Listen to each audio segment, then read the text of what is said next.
महाराज जी के चरणों में कोटि कोटि प्रणाम। महाराज जी एक दोहा पढ़ने के बाद हृदय स्वीकार नहीं कर पा रहा कि ढोल गवार शूद्र पशु नारी सकल ताड़ना के अधिकारी। जी, इसमें गोस्वामी जी ने बहुत सूक्ष्मता से वर्णन किया। महापुरुषों के वचनों को हम सूक्ष्मता से समझ पाए। प्रायः ऐसा कह करके हम कहीं कहीं माताओं बहनों की अवहेलना करते हैं, कई जगह हम इसका प्रयोग कर देते हैं। अरे वो गोस्वामी जी ने लिखा है ढोल गवार शूद्र पशु नारी सकल ताड़ना के अधिकारी। अब इसकी व्याख्या सूक्ष्मता से सुने और विचार पूर्वक। शास्त्रीय प्रमाण के अनुसार ढोल है ना, ढोल को ताड़ना चाहिए। ताड़ना मतलब उसको ठपाक चाहिए और बेताल नहीं। शास्त्र सिद्धांत के अनुसार, संगीत शास्त्र के अनुसार तभी वो राग प्रकट कर पाएगा, तभी वो बजेगा।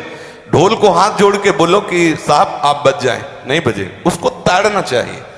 अब ताड़ना शब्द चारों में एक जैसा नहीं लगेगा।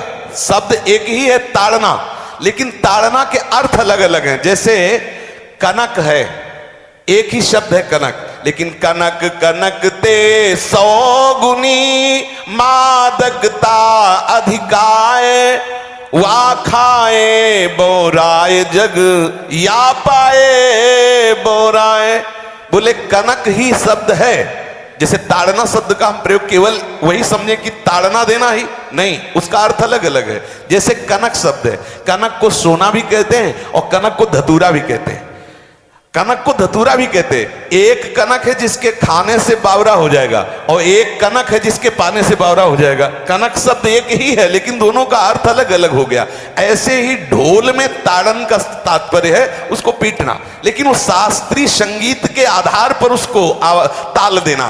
ताल देने से ही वो राग प्रकट करता है, आनंद की उमगन करता है, ना कि प्रार्थना करने से। समझ रहे? अच्छा, गंवार, गंवार कहते हैं विवेकहीन पुरुष को। विवेकहीन पुरुष को कोई कार्य दे दो और उस पर दृष्टि न रखो तो कार्य नष्ट हो जाएगा। वहां ताड़ने का तात्पर्य उसको पीटना नहीं है। उस अविवेकी गंवार पर दृष्टि रखो। जो आपने कार्य सौंपा है, जो भी कार्य उसका है, उस अविवेकी पर दृष्टि रखना ताड़ना हुआ। उस पर दृष्टि रखो, क्योंकि वो अविवेकी है, गंवार है, वो कार्य प्रणाली ठीक जानता नहीं। आप जहां त्रुटि होता संभाल लेना तो वो संभल जाए, क्योंकि वो गंवार है। और शूद्र, शूद्र का तात्पर्य होता शूद्र। वैसे जो वर्ण व्यवस्था में शूद्र का प्रादुर्भाव सबसे श्रेष्ठ जगह से प्रादुर्भाव है। वर्णन आता है ब्राह्मणोष मुखमाशीत बाहु राजन्य कृतः उरुददस जद वैश्या पदभ्याग्यों शूद्रो जायत। भगवान के श्री चरणों की ही वंदना होती है।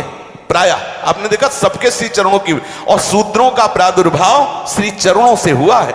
कोई ऐसा न समझे कि शूद्र का मतलब निकृष्ट होता है। यहां शूद्र का तात्पर्य जब से किसी से कहते हैं कि शूद्रवत आचरण करता है, मतलब शास्त्र विरुद्ध, सदाचार के विरुद्ध आचरण करना शूद्रवत आचरण की तरफ संबोधन किया जाता है। यहां कहा गया कि शास्त्र की सम्मति, शास्त्र के शासन के अनुसार आचरण हो, सदाचार परायण हो। शास्त्र जिसके लिए जो विधान करता है, शास्त्र शासन स्वीकार करना, यहां शूद्र के ताड़न की बात कही गई। यहां शूद्र ताड़न का तात्पर्य डंडे से प्रहार करना नहीं, समझना।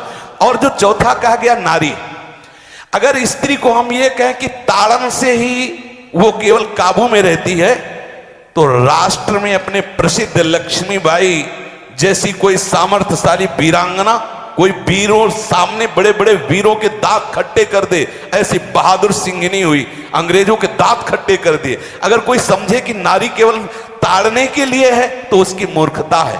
पुरुष और नारी का समान प्रादुर्भाव हुआ है।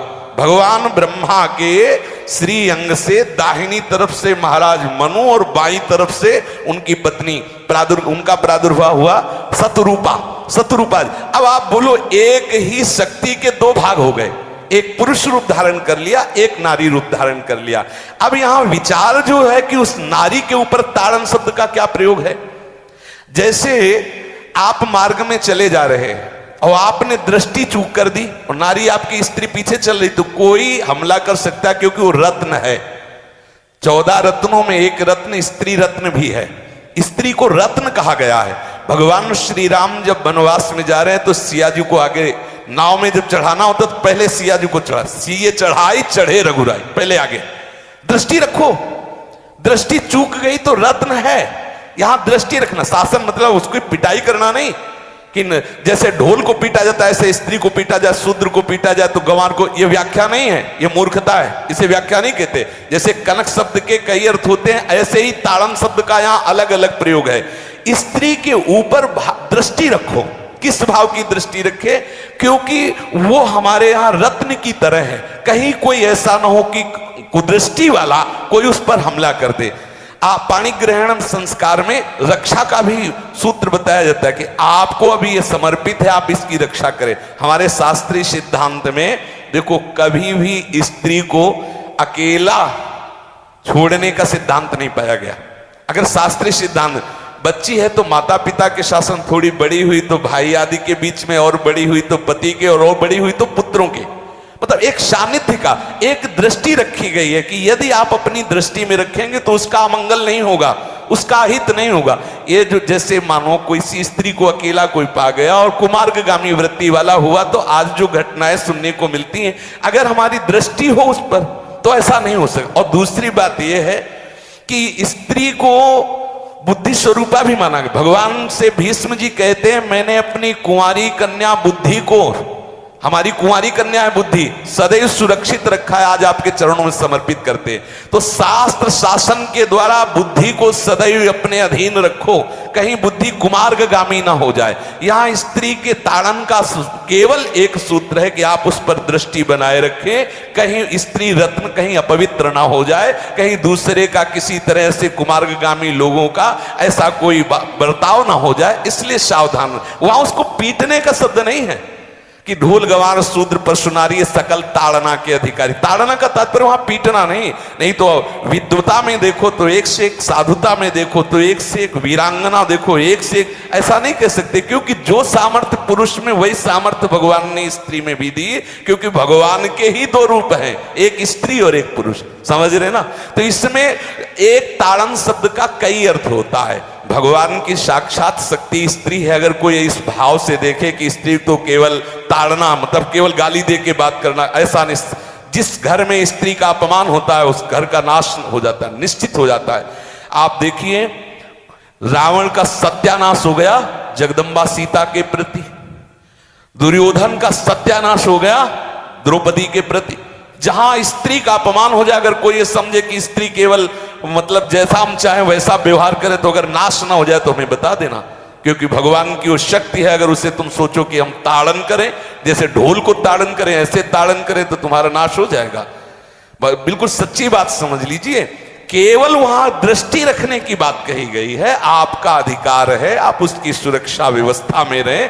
और एक वृत्ति होती है, अगर शासन ना हो तो हमारी बुद्धि भ्रष्ट हो जाए, हमारी बुद्धि भ्रष्ट हो जाए, आपकी बुद्धि भ्रष्ट हो जाए। भगवान का भय, शास्त्र का भय, लोक मर्यादा का भय, ये हमको सुरक्षित रखता है। इसलिए दृष्टि रखने की आवश्यकता है कि वो पवित्र रहे, वो सुरक्षित रहे, ना कि उसको पीटने के लिए यहां संबोधन किया गया गोस्वामी तुलसीदास जी ने।